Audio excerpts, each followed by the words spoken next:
Apparently YouTube doesn't love it when you send them 75 videos in under a minute. Automation's going great. No, I fixed it. We're good. But anyways, I'll get into that. This channel is a daily update. And I'm Parker X. I led tech for a startup that sold for $23 million. And after that, I went all in on AI. I did some startup-y stuff in between, but basically using AI every single day across coding, media, marketing, all the things. And on this channel, we do a quick review. We do Q&A, and then we do some news stuff if it's worth yapping about. And then we do strategy, which is my favorite part. No offense. Just the truth. Sometimes actually the questions are bangers, so sorry. Maybe I like the questions the most. PRD. I keep saying I'm going to release PRD stuff. I should just comment all these. But when you see something that has hundreds of comments and your channel has like 4 subscribers, you know that there's demand for it beyond just like a small pain. So I was like, I need to make a whole thing around this where whenever I get a prompt, I hate when, I don't know, prompt management sucks. So I'm trying to solve that. And if I go a couple more days without putting out ifywithai.com, then I'll go and just reply by like all these probably by Monday. But it has version control. So when I do a new one, if you put your email in there, you get the new one. But yeah, good stuff, says Jason. Thanks, Jason. What a guy. Hi, Parker. I'm interested in joining your community, but I have a question first. I'm not experienced in programming. Do you have a step-by-step instructional manual on how to set up Cursor, Taskmaster, and the various files you mentioned in your videos? I think a lot of these are actually out across my YouTube videos, but I should make this because there are a lot of noobs. So yeah, let me, I forget, I have like so many hotkeys. This is so boring for you to watch. Step by step, how to set up cursor path on with AI. So yeah, now we do. Once I do that, other stuff I have to do, add a send to Discord webhook. Yeah, there's a lot of things, but cool. I'll reply to that. Good video, and with the new cursor rolling, the rule creation's built in. Yeah, a lot of the built-in stuff, I will say, when you're using tech and you're not closer to the process, it gets a little bit annoying because it could mess it up and do it less effectively than you. So I don't love that. This seems like a great workflow to make just about anything. I've seen a lot of people using N8N for automations and agent workflows, but it seems to me that having cursor built from a PRD might be best. Would N8N be any time savings coupled with this approach? Is it worth learning N8N? They're just different things. I don't think it's, if you want to go and learn N8N, then you're going to be making automations, and that's awesome. You're learning how to use someone else's tool, and you can't make net new stuff, if that makes sense. So it's a really valuable skill set, right? But if I were to choose the path and it was like, should I learn to code or should I learn N8N? There's just no question in my mind. Like, they are so totally different. It'd be like giving me a crayon versus giving me a ballpoint pen. The crayon to me is N8N, and the ballpoint pen is learning how to code, because literally you can do anything. It's insane, especially now. I'll get into this towards the end of the video, but like, it's absurd. Like, learning how to learn is actually the skill, and using AI to learn how to learn. Could this be used with VS Code and Klein? Yeah. Give me the rules. Cool. It'll be on iFi with AI. Who's going to carry the code? That's who's going to carry the boats. Yes, you can soon do this. And yeah, I don't think there are any other questions on this channel. And then over here, can you share general costs? I covered that in yesterday's video. Cool. Let's get into the news. News. So I am always on the hunt for good UI libraries, and Dice UI is a good one. That's Studio Ghibli, not Dice UI. This is Dice UI. This whole thing's made in like ShadCN. Kind of nuts. And it's made by this guy, Sadman. Horrible username, but great developer. So if I do GitHub, and then I go to Sadman, this is a guy that I was learning the Next.js app router from, because he put out a project that, what the heck? He put out a project when the app router was brand new, and I thought it'd be at the bottom. It's not. Explaining exactly how to do all the things with the best practices for app router and server actions. So here's Sadman 7. And his prof is just a banger. As you can see, Skate Shop, this is one that I was talking about. And let's see when the first commit was. Actually, first version, probably quicker. But if you're a UI guy, or if you just develop in general, and and you are in the next world, which I get it if you're not. I'm slowly making my way away from it. But you should check out his profile and Dice UI in general because it's got a lot of nice stuff. It's got data tables that are beyond the normal ShadCN one. He takes those primitives and then just adds to them like the views and the searchable columns and the statuses, and it's all nice and clean, right? So there's that. I actually use this in a project. It's really nice looking. Got masonry. If you know what that is, masonry, an example of this would be like Pinterest. Like if you look at Pinterest and you want to know what masonry is, well, voila, you're going to see masonry. See how the images are all different sizes and they're kind of cool looking? That's masonry. And let's see. Next up is the cursor updates. So cursor added some stuff. Let's take a look. So I was talking about earlier with rules, but if you're under the beta and you turn on early access, then you'll get it. And then just periodically go to check for updates up there. Cool. Then when you go back into general and you scroll down, features, and you scroll down, you'll see a bunch of stuff that you normally wouldn't, which we're going to take a look at. So custom modes, I have this one on. I never use it. Place out on finish, obviously. I'm going to turn auto group back on. And then the new one is up here. It's include project structure. Include a simplified directory tree to give the model a sense of your code base layout. What I'm wondering if that's behind the scenes or not. So let's take a look. This is my automation that I'm building. And I have no idea if there's going to be any different look to it. But I noticed, obviously, the not most recent, but second most recent update has this nice little button here. And I don't see a tree anywhere. If you guys didn't know that this little rules thing is toggleable, say that word 10 times fast, toggleable. But what that means is if you have rules that you don't want to apply globally within just one request, then you just turn it off. So there's that. And then I want to see if there's a tree. Past chats is a clutch one. Enter errors, web, recent changes. Yeah, I don't see anything about a tree. So we're going to say, ooh, this button's there. Let's do a real thing. So I'm going to grab, I have a PRD in here. And I have a video going out about PRDs tomorrow. It is Saturday the 19th at 11 p.m. And this goes out tomorrow, Easter Sunday, for those who celebrate. But it's all about PRDs. And I was a product manager for like 6 years, so I know a thing or two about them. And you should check that video out on the main channel about PRDs. But in this case, we have one. And what it's doing is we want to be able to do automated thumbnails. And so I just want to see how this works. So take a look at this file, then pull the directory structure data feature from cursor, then use to see the other files in this project. Because you had at project, so maybe it's just something that's built in. Forget it. See what happens. I don't know what I was expecting, to be honest. I guess, is it just like supposed to be better? I have no idea. Well, if someone knows, let me know.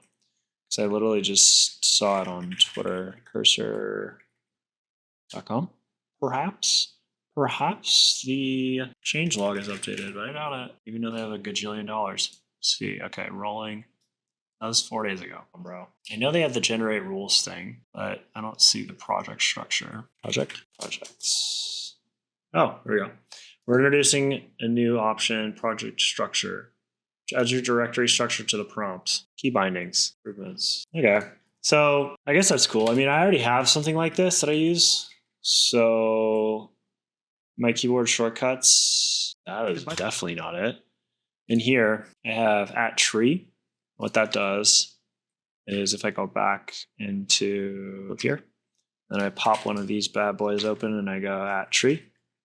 It's going to do nothing because it's in a terminal. If I do @tree, I can do that, and then I can do this. So it might be something like this, where it just jams a tree in. No idea, but I'm guessing it's that. So that's cool. I'm excited about this project that I'm doing right now. It's going to save so much time and do all my thumbnails. It's just going to be a banger. That's what I'm going to talk about towards the end of this video. That's project structure. Okay, yeah, so we get into the sauce now. So Grok is the GOAT at DevOps. What do I mean by that? Parker, what do you mean Grok is the GOAT with all these weird terms you're saying? Well, what I mean is I don't know anything about DevOps, but now I'm like pretty skilled up on it, just that I can get around, right? It's like if someone in the comments makes like 600 grand a year making decisions about databases on AWS, like please yell at me, but I doubt you're watching this. So just little things like I'll have this massive thread, and I am usually like the cursor guy. I'm like, just keep me in there. But this is great because I just come in here and I'm like, I'm trying to figure out like, should I go this way? Should I go that way? And it started with a different task, which is like, I just want to have a bucket, want a big old bucket just sitting here full of nothing. But I want to have a bucket here so I could drop in my videos. So I go from camera to computer in South Carolina, aka GCP, to computer in North Carolina, one of the Carolinas. There's a lot of computers talking to each other. And I just wanted to literally like throw the 4K thing on there as the trigger. And then boom, it starts doing everything that I ever want. And I just have YouTube videos just show up and they look awesome and they have edits done and they got the voice sounding good. So I don't have to do literally anything.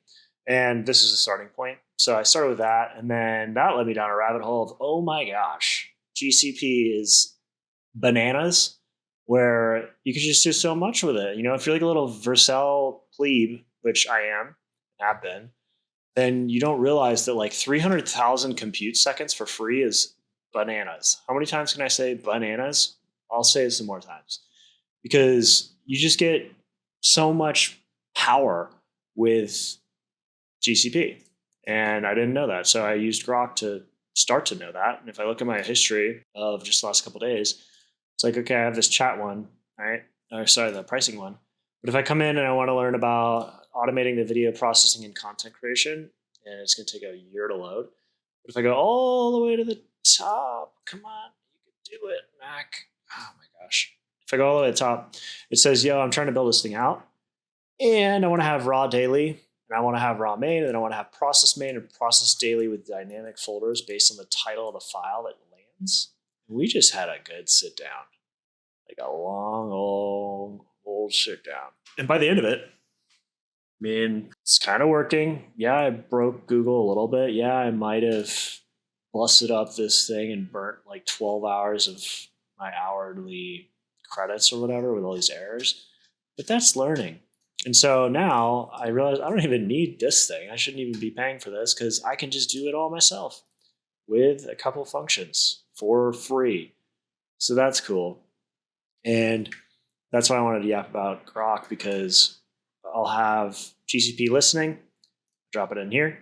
It's listening to the bucket. The bucket says, yo, call this thing, send it off to this service to do the whisper sort of like transcription thing. And then we're going to call another one. We'll be like, okay, cool. Write a blog post. Okay, cool. Write the description for the video. Okay, cool.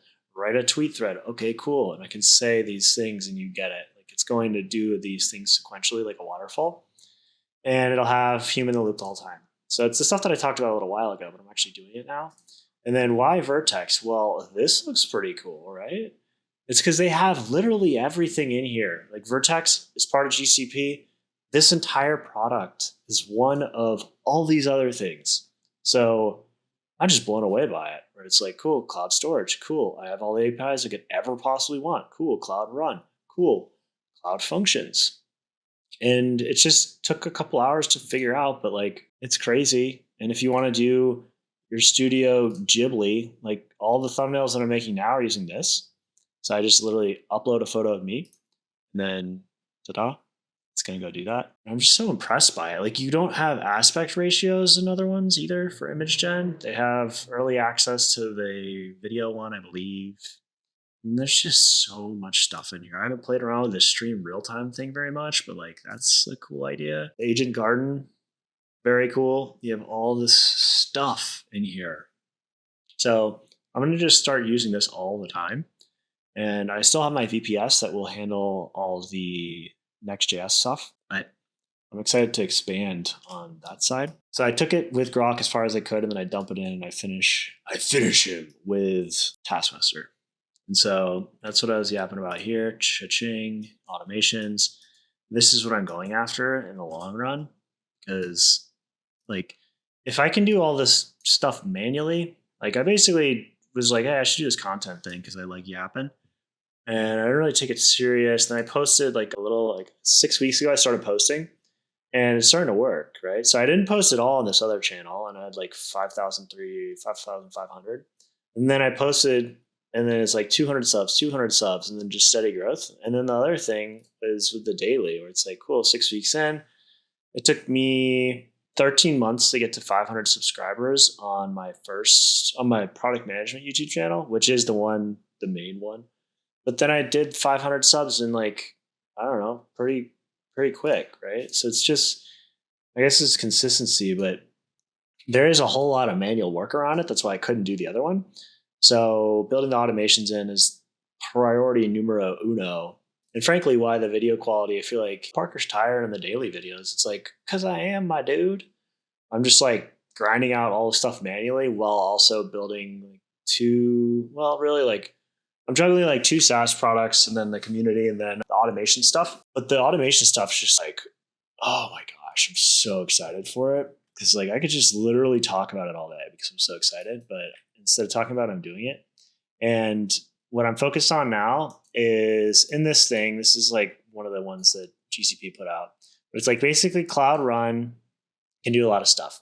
It has this news scraper thing. It has access to your workspace, which who cares?